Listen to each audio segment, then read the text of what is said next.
The Man from Nowhere begins with the story of a group of cops attempting to apprehend a drug courier at a nightclub. Unfortunately, they were unable to discover any evidence since a dancer took a suitcase containing drugs.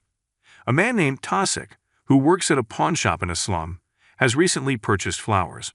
As he was ready to enter the business, he was approached by a young girl named So-Mei. Tasik himself does not get along well with his neighbors. So-Mei is his lone friend in the neighborhood. So-Mei previously stole Tasik's possessions, but she now claims she does not steal anymore. Mai went to the pawn shop to pawn her MP3. When So-Mei receives the money, she accidentally sees Tasik's sausage. So-Mei claims she likes sausages. Tasik feels terrible for her and asks her to eat at his shop, which also serves as his home. So-Mei's mother called out to her while they were eating and conversing. Mai was terrified to hear her mother's voice and quickly hid under the table. Tasik then lies to So-Mei's mother, claiming her daughter is not with her. Mei's mother, who is skeptical of Tasik's remarks, requests that Tasik open the door wide. Tasik attempts to knock So-Mei's rice bowl over so her mother does not become suspicious. Tasik opened the door quickly after So-Mei caught the bowl, and So-Mei's mother eventually assumed she wasn't there. So-Mei's mother is Hyo-jong, the dancer who stole a bag full of cocaine from the nightclub where she works. Hyo-jong visits the pawn shop to pawn a camera and a bag containing drugs. After completing Hyo-jong's pawnshop documents, Tasik returns inside and discovers So-Mei carrying the flowers she purchased earlier. She put one of the petals behind her ear, infuriating Tasik, who snatched the flower from So-Mei's fingers.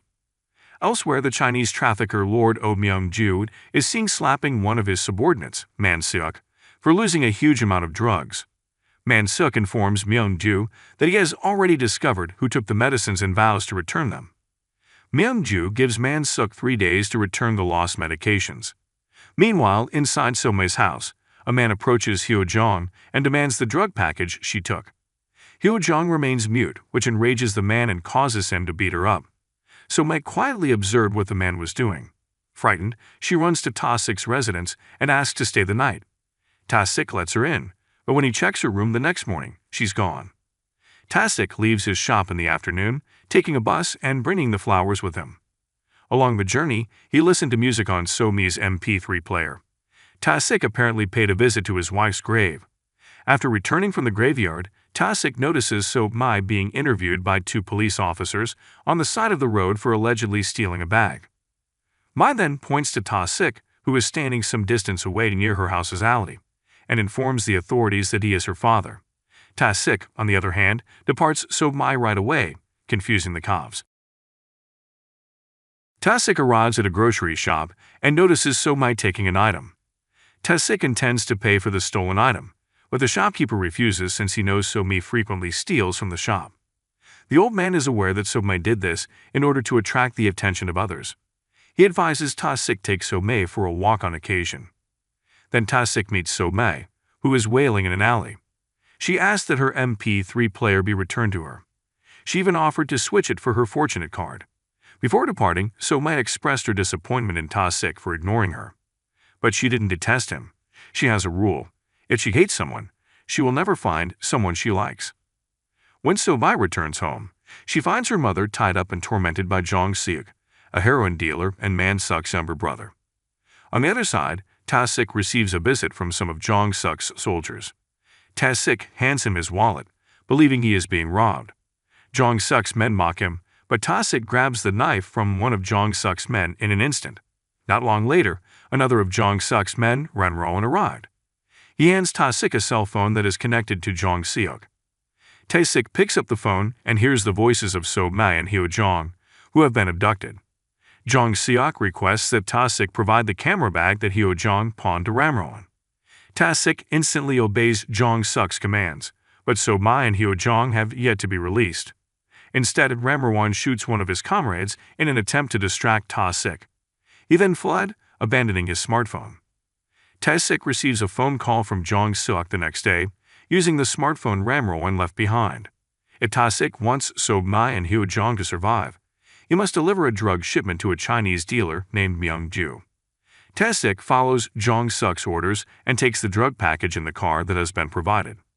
After fulfilling his objective, Tasik requests that Myung-ju free So-Mei and Hyo-jong. But Myung-ju doesn't grasp what Ta-sik is saying. Myung-ju suddenly received a phone call from Man-seok. Man-seok is revealed to have trapped Myung-ju and reported him to the police as a form of vengeance. Shortly later, police cars encircled the building where Myung-ju was. Myung-ju quickly ordered his soldiers to assassinate Ta-sik, believing him to be Man-seok's messenger. Ta-sik reacts immediately, jumping out the window and tumbling into the brawn net. When Ta-sik noticed Myung-ju attempting to flee, he tore the net and pursued him with his automobile. However, Ta-sik and the police were unable to apprehend Myung-ju. Ta-sik then stepped out of the car and noticed the trunk lid was open. In the trunk, he discovers Hyo-jung's body, which is covered in sutures due to organ theft. Seeing this, Ta-sik concludes that So-mi has also perished. The police arrest Ta-sik right away because they believe he is the killer. They then interview Ta-sik before heading to his pawn shop. When the police arrived, they found the bodies of Jong-suk's men. Elsewhere, an elderly woman deals with Jong-suk's men, who subsequently deliver her So-mi. She turns out to be running a facility for children who are compelled to work as drug couriers. Meanwhile, Ta-sik escapes from the police station. Ta-sik's escape from strict security leads the police to investigate his identity. Ta-sik is a former clandestine operative for the South Korean Army Intelligence. He retired after his wife was assassinated by a hit guy. Ta-sik is currently seeking for the smartphone Jong-suk handed him, which he threw away in an alley. Then he went to a cell phone shop and questioned the salesperson who bought the cell phone he was carrying. However, the cell phone merchant instead instructed his goons to attack Ta-sik. Only after Ta-sik had defeated them did the cell phone vendor give up. He provides Ta-sik the business card of the individual who purchased the cell phone. He further stated that the buyer is in the business of trading human organs. Ta-sik instantly travels to the address on the business card, which happens to be a discotheque. There he meets Du-chi, the man whose name appears on the business card. Ta-sik then beats Du-chi and questions him about So-mi's whereabouts. But just as he was about to deliver Du-chi, Ran-ron arrived. He shoots Ta-sik, but he is able to hide by using Du-chi as a shield. Du-chi dies instantly, and Ta-sik hides in the toilet cubicle. Ran-ron then shot all the toilet doors at random, but Ta-sik strikes Ran-ron from behind before fleeing. Inside the busy discotheque, Ta-sik notices Ran-ron standing close to Man-seok, who tosses his cell phone at him again. However, before Ta-sik could face Man-seok, the cops rushed in. It turns out that the cops have been following Ta-sik. The arrival of the police causes Man-seok and Ran-ron to exit the discotheque. Ta-sik attempts to pursue them, but they flee after entering the automobile driven by Jong-seok. Ta-sik then aims a gun at a vehicle on the road and orders the driver to get out. He flees the cops who are going to arrest him by driving away in a stolen car. Man-seok calls Ta-sik while he is on his way to his friend's house. Man-seok informs him that he would sell So-mi's cornea. Ta-sik replies to Man-seok's threat with a threat. Man-seok will come to regret having messed with him. Ta-sik came at his friend's house shortly after to remove the bullet that had stuck in his stomach during his struggle with Ran-ron. During the operation, Ta-sik reflected on the moment his wife was slain while pregnant. That is why he has placed a little shoe on his wife's grave. Ta-sik plans to find So-mi after he recovers from surgery. He asked his pal to find a handgun. Despite his friend's warnings, Ta-sik has made up his mind. Luckily, Ta-sik learns from the police that So-mi is still alive. She is captured on CCTV while obtaining money from an ATM. In exchange for this information, the authorities wanted Ta-sik to describe what had transpired, as well as his affiliation with the drug syndicate. Ta-sik then explains what actually happened and why Hyo-jung's body was in his car's trunk.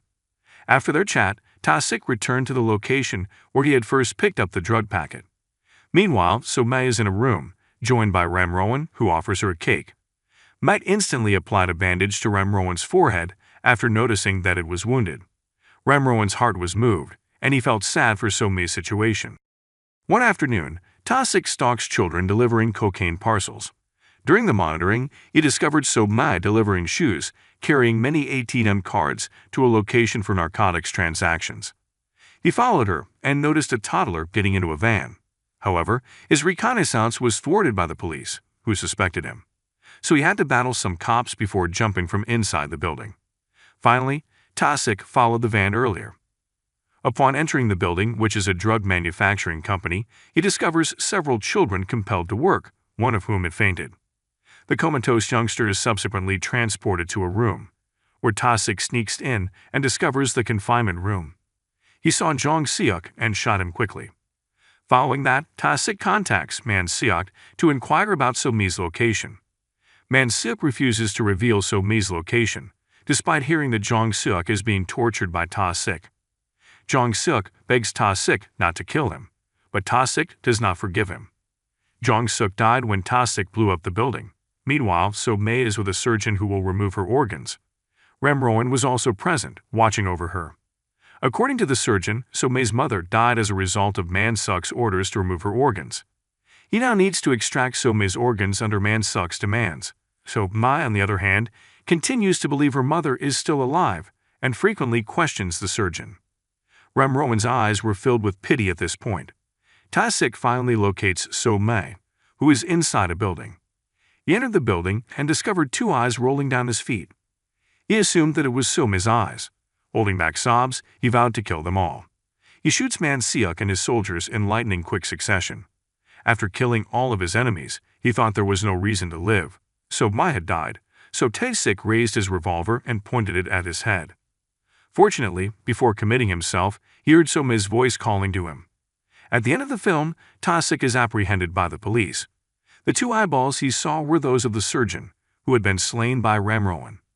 On the way to the police station, Ta-sik requests that the officers stop at a food store near his residence. He purchased a bag and stationery, which he presented to So-mi.